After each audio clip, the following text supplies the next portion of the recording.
नमस्कार दोस्तों, कैसे हैं आप लोग? बात करेंगे हम आईआरएफसी, आरवीएनएल, इरकॉन वगैरह की बात यहाँ पर करने वाले हैं। बड़ी खबरें निकल कर आ रही हैं, ज़बरदस्त अपडेट है, क्या कुछ खबर है बिल्कुल यहाँ पर आप लोग के लिए लेकर आए हैं। रिक्वेस्ट एक ही रहेगी, वीडियो अच्छी लगे, काम के लिए मोटिवेट ज़रूर करेंगे। चैनल को सब्सक्राइब कर ले ज़बरदस्त जेन्युइन कंटेंट के लिए। तो सबसे पहले यदि हम बात करें आईआरएफसी की, तो यहाँ पर आप देख सकते हैं कल के डेट में हमें जो है वह हल्की तेज़ी ज़रूर नज़र आ रही थी। उसके बाद थोड़ा-सा यहाँ पर मार्केट जो है वो करेक्ट होता हुआ नज़र आया था 10-11 बजे के आसपास, तो वो थोड़ी-सी तेज़ी कम हो गई थी। उसके बावजूद यहाँ पर 1% की तेज़ी के साथ जो है आईआरएफसी और आरवीएनएल दोनों ही के अंदर 1% की तेज़ी रही। इरकॉन जो है टॉप गेनर बनकर निकला है, 3%, 4% तक की तेज़ी जो है हमें इरकॉन के अंदर नज़र आई थी। यहाँ पर आप देख सकते हैं कि हल्की ऊपर की तरफ भी यहाँ पर प्राइस गई थी, 180 तक भी गया था। उसके बाद फिर जो लगभग 1% की तेज़ी के साथ यहाँ पर क्लोजिंग हुई है। लेकिन सबसे अच्छी बात जो हमें यहाँ पर नज़र आ रही है वो है कि इतनी ज़बरदस्त रैली आने के बाद भी प्राइस जो है वह बहुत ज़्यादा करेक्ट नहीं हो रहा है। एक दिन यहाँ पर हमें करेक्शन 10% की देखने को मिली थी, लोअर सर्किट एक लगी थी। उसके बाद से अगले ही दिन आपने देखा कि फिर से जो प्राइस है वह रिकवर होती हुई नज़र आई है। और ये जो कैंडल बनी थी, ठीक है, करेक्शन के बाद ये जो कैंडल बनी थी, इसमें पुल बैक हुआ था नीचे की तरफ। आप देख सकते हैं 152 से जो है पुल बैक होकर क्लोजिंग जो हुई थी वो अराउंड 165 पर क्लोजिंग हुई थी, जो कि एक स्ट्रेंथ को दर्शा रहा है, इस चीज़ को दर्शा रहा है कि फिर से जो बायर्स है एक्टिव होते हुए नज़र आ रहे हैं और बहुत बड़ी करेक्शन नहीं हुई, बहुत ज़्यादा यहाँ पर करेक्शन देखने को नहीं मिली है। आरवीएनएल के अंदर भी हमें सेम तरह का पैटर्न नज़र आ रहा है। इरकॉन के अंदर थोड़ा-सा यहाँ पर अलग नज़र ये आ रहा है कि इसमें लगातार जो है स्टॉक के अंदर तेज़ी बनती हुई नज़र आ रही है। कल के डेट में भी हमें 2 ढाई 3% की तेज़ी के साथ 247 पर यहाँ पर क्लोजिंग हुई है। और इरकॉन इंटरनेशनल के साथ सबसे अच्छी बात यह है कि इस स्टॉक के अंदर बहुत बड़ी तेज़ी नहीं आई है। जनवरी में यदि हम बात करें तो 70, 70, 80% तक आईआरएफसी और आरवीएनएल के अंदर बहुत ही बड़ी तेज़ी आ चुकी है। और इरकॉन के अंदर कंपैरेटिवली काफ़ी कम है, 30, 35, 40% के आसपास की तेज़ी बनी है जनवरी के अंदर। तो इस कारण से मैं आपको पहले भी कहा था कि यदि आप शॉर्ट टर्म के लिए अभी देखना चाह रहे हैं तो इरकॉन इंटरनेशनल एक अच्छा ऑप्शन हो सकता है आईआरएफसी और आरवीएनएल के तुलना में, क्योंकि उन स्टॉक्स के अंदर बहुत बड़ी रैली आ चुकी है। स्टॉक में कोई प्रॉब्लम नहीं है, स्टॉक में कोई प्रॉब्लम नहीं है, लेकिन शॉर्ट टर्म की बात की जा रही है। शॉर्ट टर्म में यदि आप अच्छा खासा मुनाफा बनाना चाहते हैं तो बाकी स्टॉक्स तो ऑलरेडी भाग चुके हैं, तो जो स्टॉक अभी नहीं भागे हैं उसमें ज़्यादा पोटेंशियल हमें बन सकता है, नज़र आ रही है। लॉन्ग टर्म के लिए तो आपको आईआरएफसी सबसे अच्छा रहेगा। आईआरएफसी, आरवीएनएल ये दोनों स्टॉक्स लॉन्ग टर्म के लिए काफ़ी बेहतरीन रहने वाले हैं। सबसे ज़्यादा जो बेनिफिशियरी रहता है वह आईआरएफसी है, क्योंकि फंडिंग का काम करता है। इंडियन रेलवे का जो फंडिंग आर्म है वो आईआरएफसी ही है। तो लॉन्ग टर्म में आपको सबसे सॉलिड रिटर्न जो आईआरएफसी ही देगा। लेकिन अभी शॉर्ट टर्म के अंदर जैसे बजट का जो माहौल चल रहा है उसके अंदर जो स्टॉक्स नहीं भागे हैं और फंडामेंटली स्ट्रॉन्ग हैं, ये आपको एक अच्छा रिटर्न दे सकते हैं।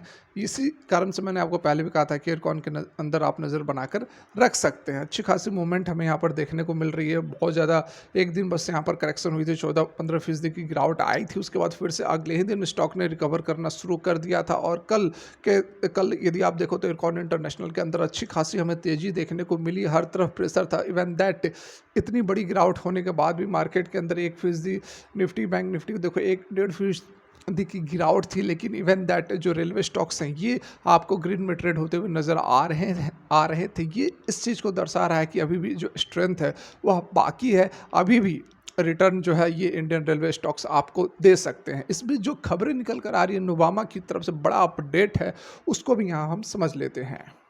तो यहाँ पर देख सकते हैं बताया गया है कि आईआरएफसी, इरकॉन, हॉल, बेल क्या जो बजट 2024 आएगा ये डिफेंस स्टॉक और रेलवे स्टॉक को एक शॉट इन द आर्म दे सकता है। मतलब एक ज़बरदस्त तेज़ी दे सकता है, एक इनकरेजिंग फैक्टर साबित होगा। तो उस पर देखिए नुवामा आप सभी जान ही रहे होंगे कि बहुत ही बड़ा रिसर्च फार्म है जिसने कि ऑलरेडी पहले ही सारी एनालिसिस कर दी है। सुजलॉन जो एमएससीआई इंडेक्स में ऐड हुआ था उससे पहले ही बता दिया था। इरेडा वगैरह के बारे में भी, आईआरएफसी के बारे में भी इन्होंने बता दिया है कि बहुत ही जल्द जो है मिड कैप, स्मॉल कैप में ये शामिल हो सकते हैं। तो नुवामा तो बहुत ही फेमस रिसर्च ऑर्गेनाइजेशन है। तो देखिए यहाँ पर ये क्या कह रहे हैं, नुवामा का यहाँ पर कहना है कि इंटरिम बजट जो निकल कर आएगा उसमें मार्केट जो एक्सपेक्ट कर रहा है फाइनेंस मिनिस्टर निर्मला सीतारमन जी से कि वो जो है 20% तक का जो जंप है रेलवे कैपेक्स के अंदर डाल सकती है, मतलब कि जो पहले एलोकेशंस हुआ करते थे उससे 20% ज़्यादा इस बार रेलवे के अंदर जो है बजट निकल कर आने वाले हैं। फर्दर एक्सपेंशन ऑफ डी, अब क्या क्या यहाँ पर काम किए जाएंगे, तो डीएफसी का फर्दर एक्सपेंशन होगा, rolling stocks HSR network ETC as outlined in the national rail plan NRP जिसे हम कहते हैं। तो ये सारी चीज़ें यहाँ पर होने वाली हैं, जिसके कारण कि 20 से 25% तक का कैपेक्स, मतलब ये कैपिटल एक्सपेंडिचर, वो अलग से यहाँ पर एलोकेट किया जाएगा और इस कारण से बहुत ही ज़बरदस्त तेज़ी हमें देखने को मिल रही है। 1 फरवरी आई थिंक मंगलवार का दिन होगा 1 फरवरी, तो बजट पेश किया जाएगा। तो बजट तक यहाँ पर काफ़ी अच्छी खासी हमें मूवमेंट देखने को मिल सकती है। काफ़ी लोग एक्सपेक्ट कर रहे हैं रेलवे स्टॉक्स के साथ साथ डिफेंस स्टॉक में भी यहाँ पर बताया गया है कि 12 से 15% तक का जो है कैपेक्स को ग्रो किया जा सकता है, बढ़ाया जा सकता है YoY के बेसिस पर, क्योंकि मॉडर्नाइजेशन किया जा रहा है, इंफ्रा डेवलपमेंट किया जा रहा है, IDEX मतलब इसका अपनी टेक्नोलॉजी है, उसके साथ में इंडिजनाइजेशन मतलब कि स्वदेशी अपने देश के अंदर उत्पादन किए जा रहे हैं जो प्रोडक्ट्स, जो मिसाइल वॉरशिप्स वगैरह जो भी हैं यहाँ पर उसको प्रोड्यूस किया जा रहा है, जिससे कि जो स्वदेशी कंपनियाँ हैं डिफेंस की, जैसे हॉल हो गई, बेल हो गई, कोचिन शिपयार्ड्स हो गई, इन स्टॉक्स के अंदर हमें अच्छी खासी तेज़ी देखने को मिल सकती है। हालांकि अभी तक जनवरी के अंदर बहुत ज़बरदस्त तेज़ी देखने को नहीं मिली है इन डिफेंस स्टॉक्स के अंदर। रेलवे स्टॉक्स ने पूरा काम यहाँ पर किया है। देखिए रेलवे स्टॉक्स की बात की जाए तो 68% जनवरी तक, इससे पहले लगभग और भी अच्छी रैली थी, थोड़ी यहाँ पर करेक्ट हुई 2 दिन पहले, तो थोड़ी सी यहाँ पर परसेंटेज कम हो गई है। जनवरी में देखो 68% का रिटर्न दिया है, IRFC ने, RVNL ने 63% का, और जैसा कि मैंने आपको बताया कि ये इरकॉन इंटरनेशनल 36% का रिटर्न दिया है। तो इस कारण से थोड़ा जो हमें ज़्यादा उम्मीद हम कर सकते हैं कि जो स्टॉक्स नहीं भागे हैं वो अब भाग सकते हैं, क्योंकि कंपनी तो बुरी नहीं है, इरकॉन इंटरनेशनल कोई बुरी कंपनी नहीं है, बढ़िया कंपनी है, सारा कुछ यहाँ पर अच्छा है, रेलवे के प्रोजेक्ट्स के लिए यह काम भी करती है। उसके साथ में टीटागढ़ रेलवे जो कि कम भागा है कंपैरेटिवली, अदर स्टॉक्स कम भागा हुआ है, तो इसके अंदर इनके अंदर भी पोटेंशियल है, लेकिन टॉप की जो 3 कंपनियां हैं उसके अंदर काफ़ी ज़्यादा हमें देखने को मिल सकता है मूवमेंट, ठीक है। While in a short term basis there could be a slight pessimism in the market, medium to long term outlay remains intact as order from the MOD would continue to flow, ठीक है। Ministry of defence से order बताया जा रहा है कि अभी आते रहेगा, लॉन्ग टर्म में बढ़िया रहेगा, शॉर्ट टर्म में थोड़ा सा निराशावादी देखने को मिल सकता है, पेसिमिस्ट जो बात की गई थी।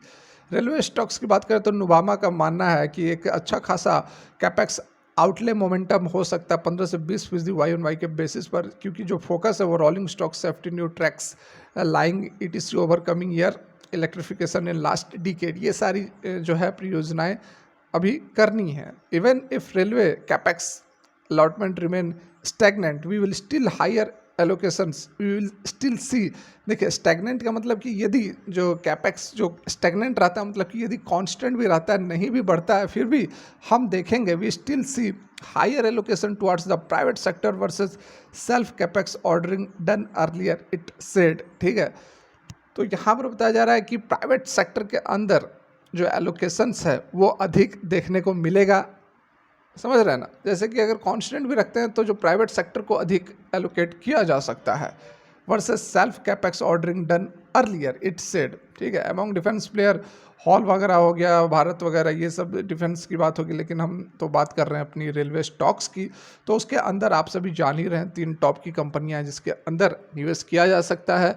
अपने कैपिटल को 3 भाग में बांट के इन तीनों कंपनियां RVNL, IRFC, इरकॉन इंटरनेशनल के अंदर लगाया जा सकता है, और अभी बहुत लंबे समय नहीं के लिए नहीं भी, फिर भी शॉर्ट टर्म के लिए भी अच्छा खासा मुनाफा निकाला जा सकता है। तो फिलहाल के लिए वीडियो यहीं तक, अच्छी लगी और लाइक करके मोटिवेट जरूर करें। Thanks for watching, have a great day.